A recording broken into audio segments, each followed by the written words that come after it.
¿verdad? Entonces, ese será el tema que estaremos desarrollando en la presente emisión de clases. Siempre les recuerdo que cualquier inconveniente que se pueda dar con el audio o con la transmisión, por favor me escriben a través del correo del curso y pues con mucho gusto vemos cómo le damos solución. En ese sentido, quiero comentarles previo a iniciar el desarrollo de la clase, que pues ustedes tienen disponibles los videos de YouTube, ¿verdad? Para que puedan escucharlos y reforzar en ese sentido, pues, los temas, ¿verdad? Y mejor si los escuchan previo a la clase, como ya se los he indicado en otras ocasiones, ya que eso les ayudará mucho, ¿verdad? Cuando ustedes ya estén acá presentes el día de hoy, ¿verdad? Cuando nosotros ya desarrollemos la clase específicamente. Entonces, quiero indicarles que el primer parcial entra hasta esta clase para que lo tomen en cuenta. Revisen, por favor, en la página de la universidad, ya ahí está el calendario de sus cursos para para que no se les vayan a pasar las fechas, ¿verdad? Si no estoy mal, por favor verifiquen, el otro viernes ya tienen el primer parcial de este curso. Entonces, para que lo tomen en cuenta, ¿verdad? Y no vayan a tener ningún tipo de inconvenientes. Entonces, vamos ya a iniciar lo que es el desarrollo de la clase. Para ello, pues vamos a identificar cuál es nuestro objetivo. El mismo es que ustedes como estudiantes de esta casa de estudios, en su formación profesional, conozcan de la administración pública, la organización administrativa y las personas públicas. Cuando nos referimos a las personas públicas, son los empleados y los funcionarios públicos que están a cargo de los distintos órganos administrativos, ¿verdad? Mismos pues que integran la administración pública, ¿sí? Entonces, ese es nuestro objetivo, ¿verdad? Que ustedes pues ya vayan identificando cómo administrativamente el Estado está organizado y algunos métodos o técnicas que se utilizan para su administración, que serán temas que estaremos desarrollando el día de hoy. En ese sentido, inicialmente, pues vamos a identificar una definición de lo que es administración pública, ¿sí? Vamos a identificar que es la máxima institución política que tiene el poder de acción del Estado, ya que esta pues trata de fijar los métodos, las normas y las técnicas que van a regular la función administrativa del Estado a través de la cual este va a lograr la consecución de los fines para los que fue creado y que se resumen en la obtención del bien común. Ustedes recordarán que inicialmente cuando identificamos el origen del Estado, qué era el Estado, cómo se integra, cuáles son sus elementos, identificamos que el objetivo o la razón de ser del Estado justamente es buscar el bien común, ¿verdad? Para todos los habitantes. Entonces, justamente lo va a lograr a través de una institución política que es la administración pública. ¿Por qué es una institución política? Porque si ustedes recordarán, eh, nosotros nombramos prácticamente a funcionarios, los que tienen cargos relevantes, ¿verdad? Desde el presidente, vicepresidente, diputaciones, quienes son nombrados por la voluntad popular, ¿verdad? Entonces, por eso es que se le considera como una institución política, ¿verdad? La administración pública, porque básicamente son representantes del pueblo de Guatemala quienes ejercen ese poder, ¿verdad? A través de los distintos órganos administrativos que cumplen una función administrativa como tal, ¿verdad? Y que buscan justamente buscar el bienestar de todos nosotros, ¿verdad? Como ciudadanos. Entonces, es importante que identifiquemos que algunos autores incluso identifican como la administración pública al organismo ejecutivo en acción. Esto es porque el organismo ejecutivo es en quien recae gran parte de la administración pública, ¿verdad? Porque ahí vamos a encontrar nosotros desde el presidente, vicepresidente y los 14 ministerios. Y los 14 ministerios operan a nivel nacional, cubriendo gran parte de las acciones de la administración pública.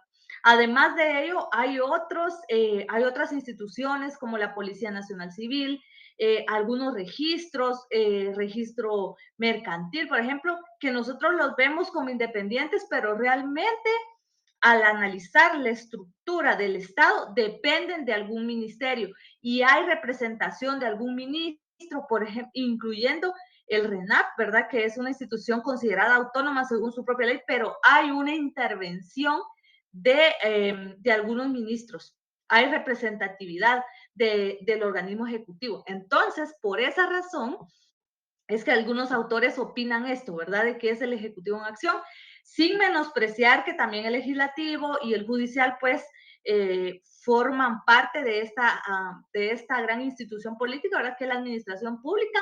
Aparte de ello, también vamos a identificar el día de hoy dentro de las diversas técnicas o métodos que se utilizan para la administración, vamos a identificar instituciones autónomas, descentralizadas y semiautónomas que también forman parte de la administración pública, ¿verdad? Que coadyuvan a, eh, a prestar servicios públicos. Entonces, eso lo vamos a identificar el día de hoy. Para otros, nos indica de que los organismos de Estado prestando servicios públicos, ¿verdad? Entonces, acá esta persona o este personaje pues ya tiene un criterio más amplio, ¿verdad? Ya no solo está incluyendo al Ejecutivo en acción, sino que los distintos organismos del Estado prestando servicios públicos, por lo que ya les comentaba, ¿verdad? Solo voy a revisar correo.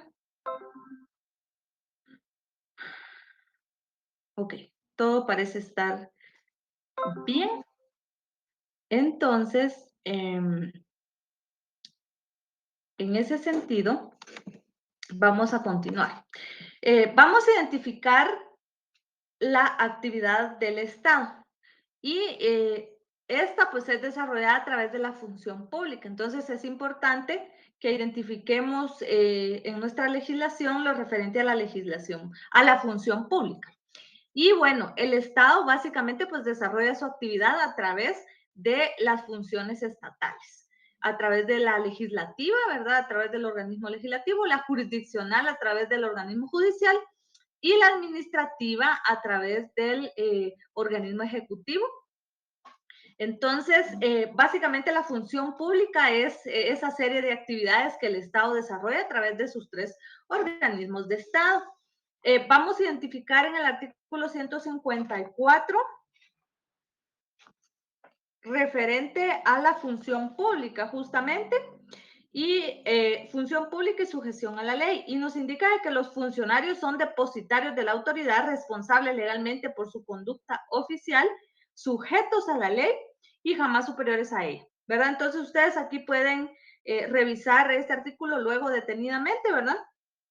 Y en el 155 indica la responsabilidad en que pueden incurrir los empleados y los funcionarios públicos. ¿Por qué en este artículo hace alusión a ellos? Porque si ustedes identifican, dentro de los órganos administrativos son los funcionarios y los empleados públicos los que justamente dirigen los mismos. Entonces, en ese escenario, ellos tienen una responsabilidad frente al Estado, ¿verdad? Recuerden que el Estado es una persona jurídica, ya lo identificamos, y que por tanto nosotros debemos de, o ellos como funcionarios públicos, deben de rendirle cuentas y responder frente al Estado. Acá indica en el 155, cuando hay infracción por parte de los funcionarios, indica que cuando un dignatario, funcionario o trabajador del Estado en el ejercicio de su cargo infrinja la ley en perjuicio de particulares, el Estado o las instituciones estatales a que sirva serán solidariamente responsables por los daños y perjuicios que se causen. Recuerden ustedes que hay dos tipos de responsabilidades que podemos identificar específicamente, que es la civil y es la penal. La responsabilidad penal pues no es trasladable a nadie, es personalísima, ¿verdad? Yo cometí un delito y yo debo responder por el mismo. Pero, ¿qué sucede con la responsabilidad civil? En la responsabilidad civil, en este caso, pues justamente como lo establece el artículo 155, el Estado sí tiene una responsabilidad solidaria, ¿verdad? Para con el empleado o funcionario público que haya infringido la ley, ¿verdad? Y en ese escenario, pues sería eso, ¿verdad? Para tomarlo muy en cuenta con relación a la función pública, ¿verdad? Que desarrollan los empleados y los funcionarios públicos dentro de la administración pública. Ahora bien, vamos a identificar la organización administrativa, ¿verdad? Recordemos nosotros que el Estado básicamente lo podemos ver como una empresa gigante, ¿verdad? Y en donde es necesario siempre realizar una organización para poder lograr una mejor administración como tal, porque el Estado, si bien no es una empresa lucrativa, se debe de administrar en una forma adecuada, ¿verdad? Para poder lograr sus fines, ¿verdad? Que es el bien común y poder prestar servicios de calidad y que tiendan al bienestar de la ciudadanía. Entonces, en ese sentido, pues la organización va a equivaler al conjunto de organizaciones públicas que están conectadas, interdependientes o relacionadas entre sí. El conjunto de organizaciones que integran una organización compleja denominada Estado de Guatemala. Recordémonos que, como les indico, ¿verdad?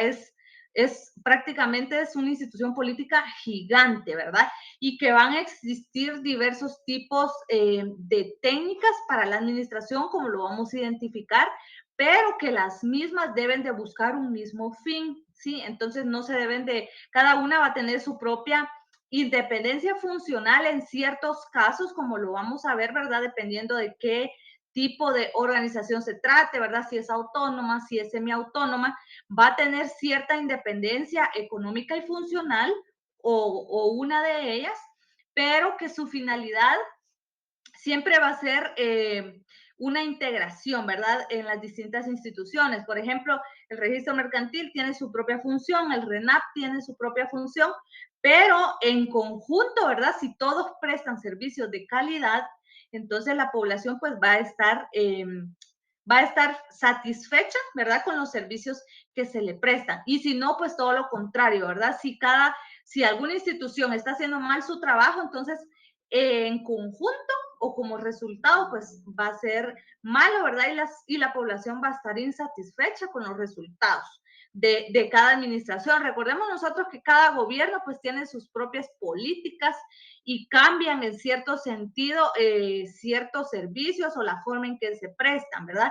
Eso es lo que sucede realmente con el Estado, ¿verdad? Porque cada 4 años pues hay cambio de autoridades, ¿verdad? Que traen pues nuevas ideas o vienen a quitar los beneficios que ya se habían logrado y así sucesivamente, ¿verdad? Luego pues vamos a identificar que las principales organizaciones que integran el Estado de Guatemala se fundamentan en la Constitución política y las leyes y esto es pues debido al principio de legalidad. Recuerdan que lo identificamos dentro de la administración pública, se debe de aplicar y respetar el principio de legalidad, es decir, que las instituciones deben de actuar apegados a la Constitución y a las demás leyes administrativas. Luego, la organización administrativa pues está integrada por los entes del poder ejecutivo, ¿verdad? No hay discusión acá, ya lo identificamos, ¿verdad? Que en gran parte pues recae la administración pública al organismo ejecutivo, ¿verdad? Que habrán de realizar pues tareas que conforme a su constitución y a sus leyes respectivas les han sido asignadas. Constitucionalmente, pues en el artículo 182, en el último párrafo, ahí vamos a identificar esa función, ¿verdad? Que se le delega al organismo ejecutivo para realizar actividades administrativas. Luego, en su ley específica, que es la ley del organismo ejecutivo, en el artículo 5, ahí también, ¿verdad? Vamos a identificar nosotros las funciones, quienes integran el organismo ejecutivo. Entonces, si ustedes pues quieren ampliar un poquito más, con mucho gusto, ¿verdad? Ahí pueden revisar en estos artículos. Yo por eso les pongo acá los fundamentos, ¿verdad? Eh, Recuerden también, quiero hacer un paréntesis, que esta clase pues queda pregrabada, ¿verdad? Entonces ustedes, Si es necesario retroalimentar y quieren volver a escuchar la clase, si algo no les queda claro, con mucho gusto lo pueden hacer y si aún así tienen dudas, me pueden escribir a través del correo del curso, que yo pues con mucho gusto les estaré atendiendo y dándole pues algún tipo de comentario a sus inquietudes, ¿ok? Luego, vamos a identificar algunos principios generales que se aplican dentro de la administración pública. Ellos son la competencia y la jerarquía. Cuando hablamos de competencia, pues nos estamos refiriendo a la medida del órgano administrativo para que el ejercicio de las atribuciones que le han sido conferidas por el derecho objetivo. Es decir, la competencia no es más que el límite de acción que puede realizar un órgano administrativo. Es decir, no puede ir más allá de las funciones que le han sido encomendadas con base a la ley, ¿verdad? Que así lo crea y que haya sido delegado pues constitucionalmente, ¿verdad? En ese sentido. Entonces, esa es la competencia, ¿verdad? El ámbito de acción, el límite en donde el órgano administrativo pues puede actuar. Ejemplo de ello, la SAT realiza su competencia, ¿verdad? Recaudando impuestos, realizando cobros, dándole seguimiento a los procesos de los contribuyentes, pues que no hayan cumplido con los mismos, ¿verdad? Esa es su competencia. No va a venir a realizar una función que realiza el registro de la propiedad, ¿verdad? Porque cada uno tiene su competencia para poder actuar. Entonces, esa es la competencia, ¿verdad? El límite de acción. Luego identificamos la jerarquía, que la organización administrativa pues da lugar a una serie de relaciones de subordinación y de coordinación entre los órganos de la administración en su ámbito meramente interno. Es decir, ¿verdad? Que dentro de la administración pública van a existir subordinados, ¿verdad?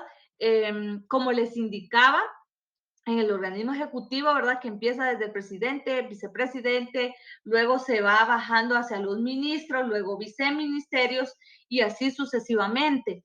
Entonces hay una jerarquía, ¿verdad? Debe existir un orden para poder actuar, porque si no, pues sería un descontrol, ¿verdad? Así como en la administración privada existe también una jerarquía dentro de las empresas, así también se desarrolla dentro de la administración pública, ¿verdad? O sea, son principios para lograr una mejor administración, porque si no, pues se da un descontrol.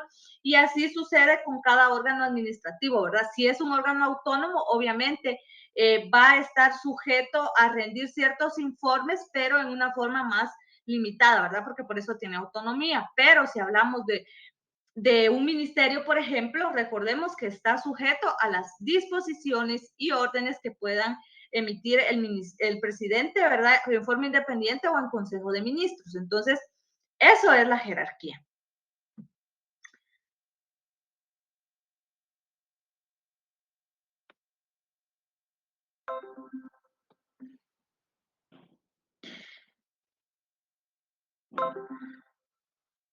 Ahora bien, con relación a las formas de organización administrativa, que es justamente lo que ya les indicaba, ¿verdad? Se les identifica como formas de organización o pueden ser también métodos o técnicas dentro de la administración, no solo dentro de la administración pública, sino también incluso dentro de la administración privada, ¿verdad? Ustedes pueden identificar quienes han estudiado administración de empresas, han identificado pues estas técnicas, ¿verdad? Entonces, no son ajenas a que también sean aplicadas dentro de la administración estatal. Es importante que nosotros vamos a identificar que en el caso específico de Guatemala se aplican las cuatro técnicas, ¿verdad? Entonces vamos a ir dando algunos ejemplos, pues para que ustedes se den una idea, ¿verdad? De cómo funcionan las mismas, si es que no las habían escuchado, ¿verdad? Y para quienes ya tengan una noción, pues es una retroalimentación.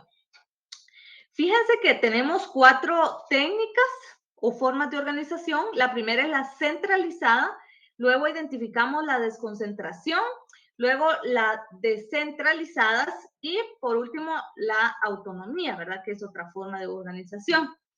Entonces, de estas cuatro, dos deben de nacer a través de una ley. Entonces, por eso yo acá coloco el artículo 134, que es donde nosotros vamos a identificar la forma en que se crean pues estas formas de organización o cómo nacen a la vida jurídica estos órganos administrativos, cuando se les aplica pues esta técnica, ¿verdad? Para su administración. En el artículo 134 identificamos la descentralización y la autonomía, ¿verdad? Que son dos de las técnicas que vamos a identificar y vamos a ver por qué a las otras dos no. Indica que en el segundo párrafo que para crear entidades descentralizadas y autónomas será necesario el voto favorable de las 2/3 partes del Congreso de la República. Entonces, esto es aplicable únicamente para la descentralización y la autonomía, ¿verdad? Para que lo tomen en cuenta. Luego en el 224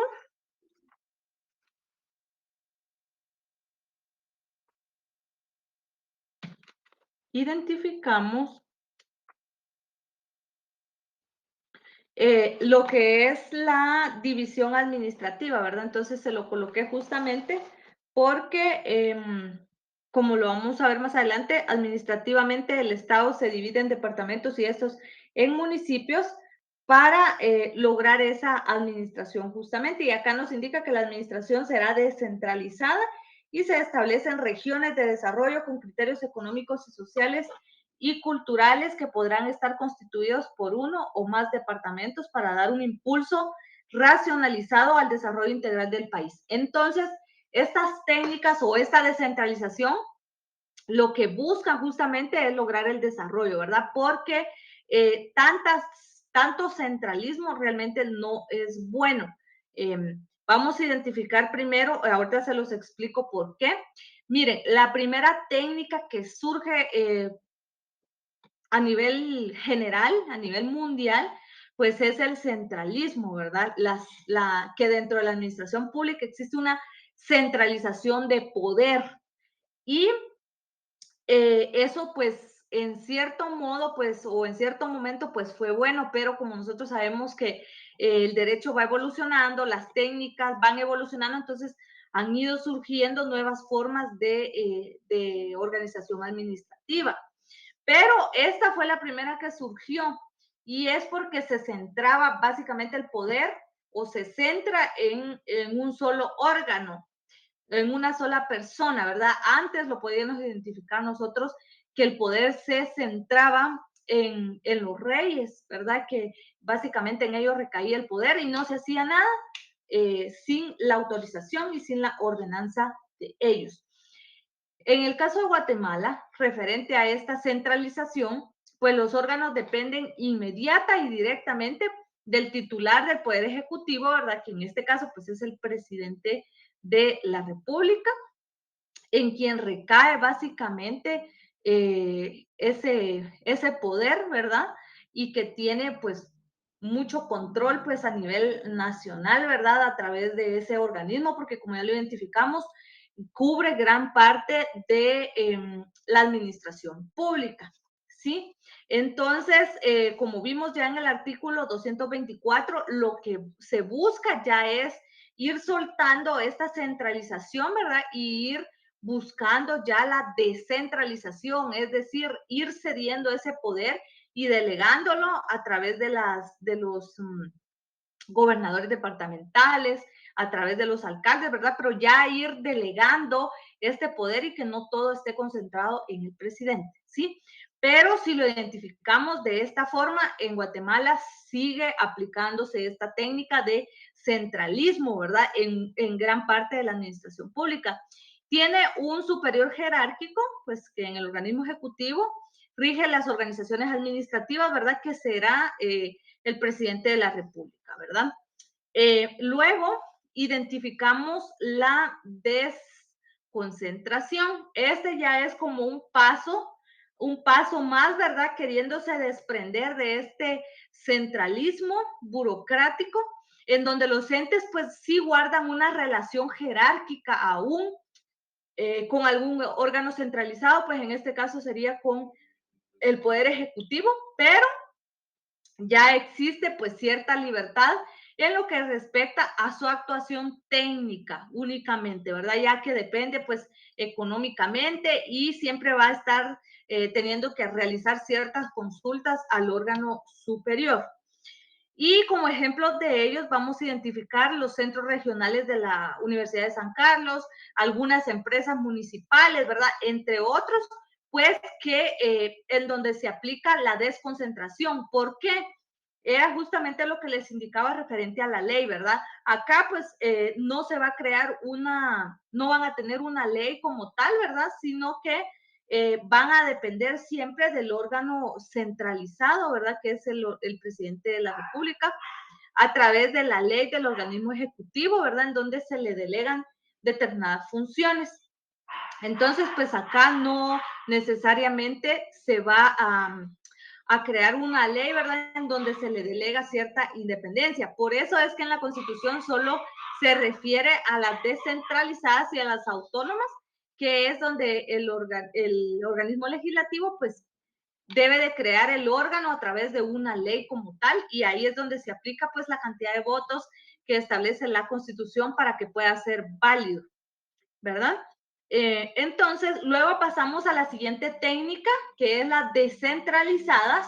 Este ya es un paso mucho más avanzado, ¿verdad? En esta técnica de administración, ya que se estructura mediante entes que ostentan una personalidad jurídica propia, distinta de la del Estado, ¿verdad? Entonces, acá, como podemos identificar, ¿verdad? Ya tienen una personalidad diferente, ¿verdad? Lo que lo hace que el órgano administrativo pues pueda ser sujeto de derechos y de obligaciones en forma independiente, ¿verdad? O sea, acá ya se le da mucha más libertad al órgano administrativo para poder tomar decisiones y no estarle consultando al superior, ¿verdad? Como sí sucede en la desconcentración.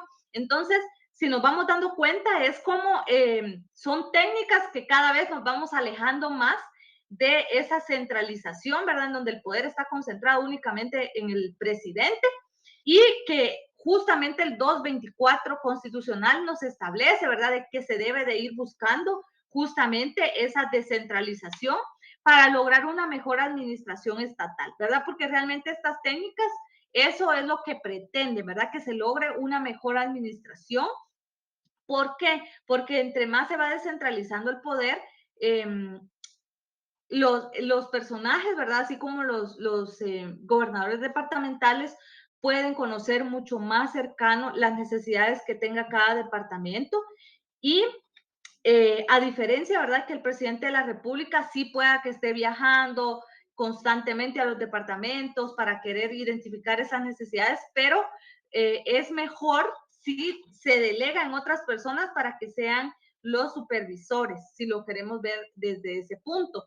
Y más aún, ¿verdad? Si se delega en los alcaldes, ¿verdad? Que son quienes de más cerca o tienen ese contacto más directo con su ciudadanía, ¿verdad? Entonces, ahí podemos ir identificando esa parte. Como ejemplo de estas descentralización, órganos administrativos en Guatemala, encontramos la SAT, la Contraloría General de Cuentas, el IRTA, el INGUAT, el INTECAP, entre otros. ¿Qué sucede? Que cuando nosotros, que si nosotros queremos evaluar esta situación, qué tipo de institución es, qué nivel de independencia tiene, entonces debemos identificar su ley orgánica. En su ley vamos a identificar, normalmente en los primeros artículos, ahí define qué es la institución y cómo fue creada, ¿verdad? Qué calidad se le dio. Entonces, ahí normalmente vamos a identificar si es descentralizada, si es autónoma, si cuenta con personalidad jurídica propia. Ahí lo vamos a identificar, ¿verdad? Por ejemplo, les dejo como ejercicios, vayan y busquen en la ley del Ministerio Público y hagan eso, ¿verdad? Hagan ese análisis para que vayamos ya identificando estas técnicas, ¿verdad? O sea, esto no lo vamos a identificar más que haciendo este ejercicio, ¿verdad? De ir y identificar las leyes que rigen cada institución del Estado. Pero sí hay varios ejemplos. Ya en Guatemala, por lo menos en buena parte, pues ya se ha ido aplicando esta técnica, ¿verdad?, de descentralización, es decir, que ya se han ido creando estos órganos administrativos y se le ha ido dando esta libertad de poder actuar, ¿verdad? Y no estar siempre dependiendo del órgano principal, ¿verdad? Que es el presidente de la República, que es quien normalmente, como ya lo identificamos, pues ostenta gran parte de la administración del Estado. Como les había indicado, ¿verdad? La otra forma de organización administrativa, pues es los entes autónomos. En este caso, identificamos de dos tipos, los que son autónomos según nuestra constitución y que eso va a ser así, ¿verdad? A menos de que nuestra constitución sea reformada. Y lo otro es que sea por disposición legal, es decir, que cuando el Congreso de la República, ¿verdad? Como ya lo identificamos, pues tiene esa facultad de poder crear un órgano y darle la categoría de descentralizado o de autónomo, ¿verdad? Entonces, en ese sentido, este, podemos identificar pues estas dos clases, ¿verdad? Sea por mandato constitucional o sea por disposición legal. Yo los llamo a que ustedes puedan leer un poco más, ¿verdad? Referente a estas formas de organización. Si tienen algún libro, lo pueden buscar en internet, incluso ahí escriben, ¿verdad? Eh, cada una de estas técnicas y les va a tirar mucha más teoría si ustedes quieren ampliar pues el tema, ¿verdad?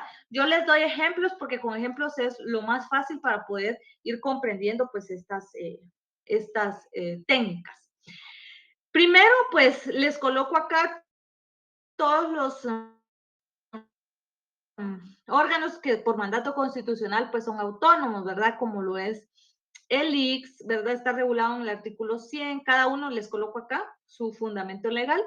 La Universidad de San Carlos de Guatemala, el Banguat, la CDAG, la Escuela Nacional de Agricultura y pues los municipios, ¿verdad? Que también cuentan con su propia autonomía. Entonces, estos son los órganos que por mandato constitucional cuentan con la categoría de autónomos.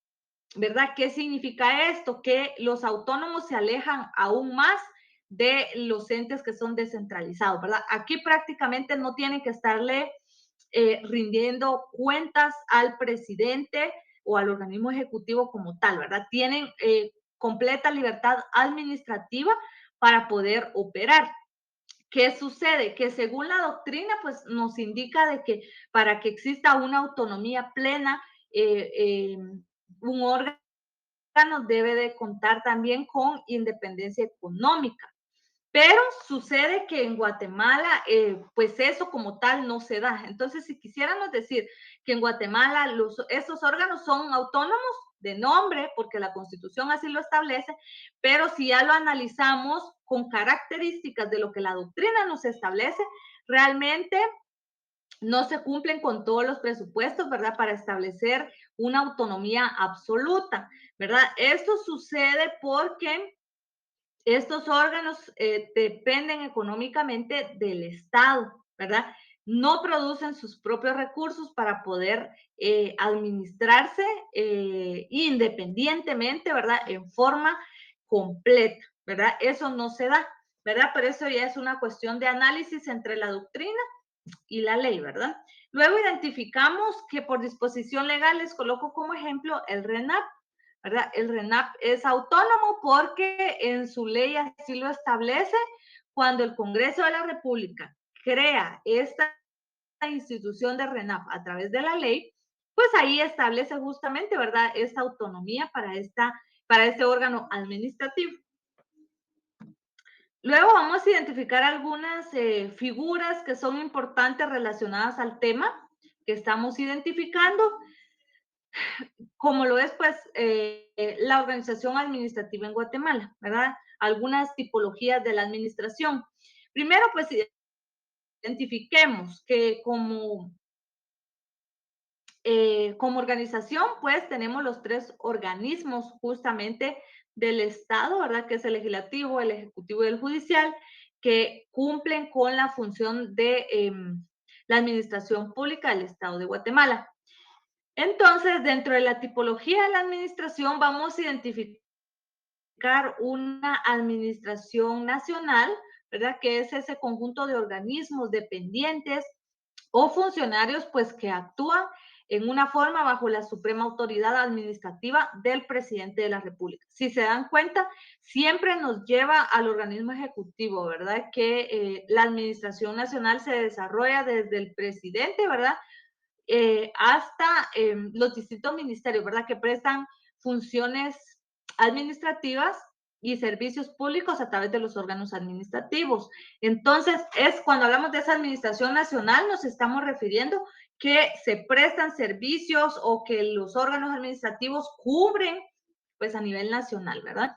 Esta administración está integrada por el presidente y los ministerios de Estado, como ya se los había indicado, ¿verdad? Porque operan pues a nivel nacional.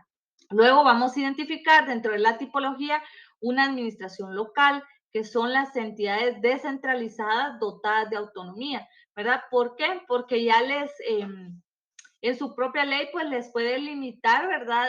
La competencia o el campo de acción, ¿verdad? De los órganos descentralizados, mientras que esa centralización del organismo ejecutivo sí rige a nivel nacional, ¿verdad? Acá ya es más local, ya es más específica la función.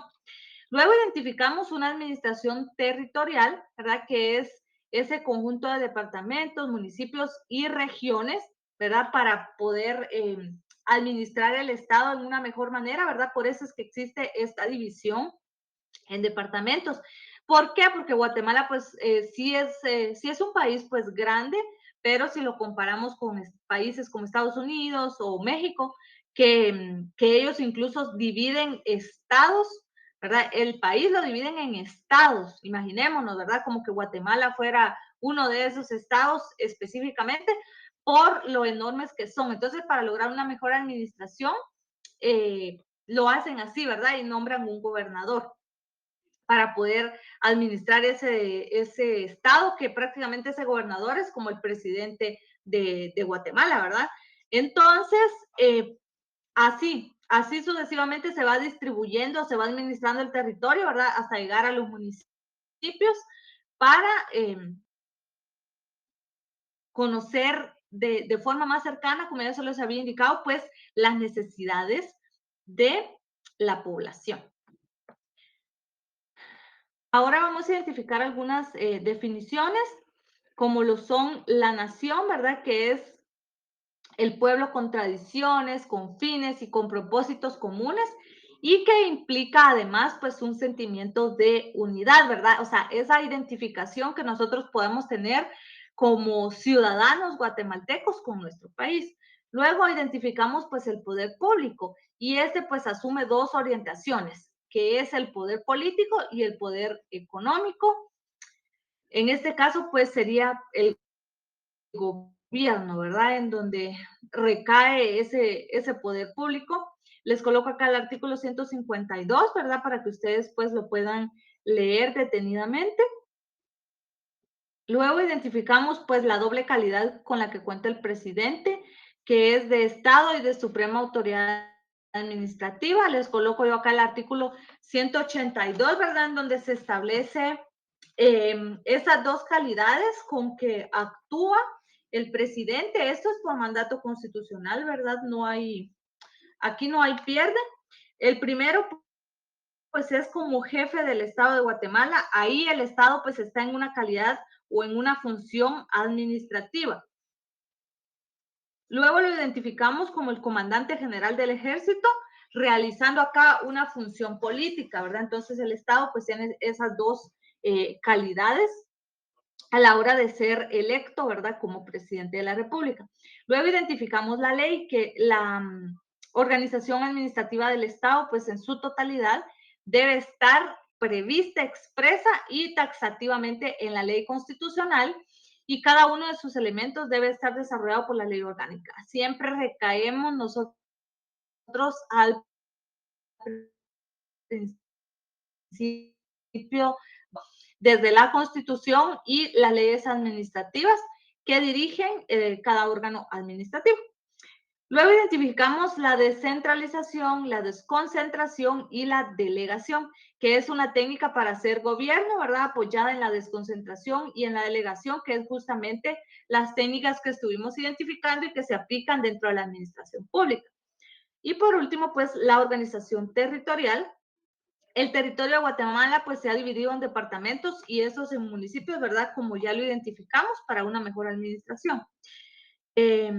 Yo les dejo acá, como siempre, ¿verdad? Las preguntas correspondientes a la clase de hoy para que ustedes pues las puedan responder y no me las tienen que enviar, ¿verdad? Sino que es únicamente como apoyo para ustedes. La primera que les coloco pues es qué es la organización administrativa.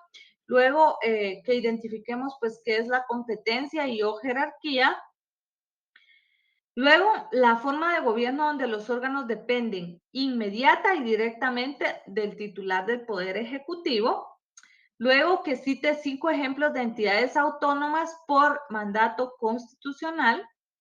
Y por último, pues que mencione las formas de organización administrativa en Guatemala, ¿verdad? Entonces, para los que no estuvieron al principio de la clase, por favor que chequen la página de la universidad, ya que ya ahí se encuentra pues el calendario de, em, de los parciales, ¿verdad? Ya que ya van a ser los primeros parciales. La clase llega hasta esta, que es la número 5. Ya a partir de, el viernes, si no estoy mal, por favor, verifíquenlo, ya les corresponde su primer parcial, ¿verdad? Entonces, para que lo tomen en cuenta, ¿verdad? De que ya les va a corresponder el primer parcial. Esto sería el viernes, pero por favor chequen la página de la universidad para que no vayan a perder los puntos de su primer parcial, ¿verdad? Entonces, yo siempre quiero darle las gracias por su asistencia, ¿verdad? Al curso de Derecho Administrativo. De mi parte, pues esto ha sido todo para esta clase y les deseo que tengan un excelente fin de semana. Muchas bendiciones, compañeros.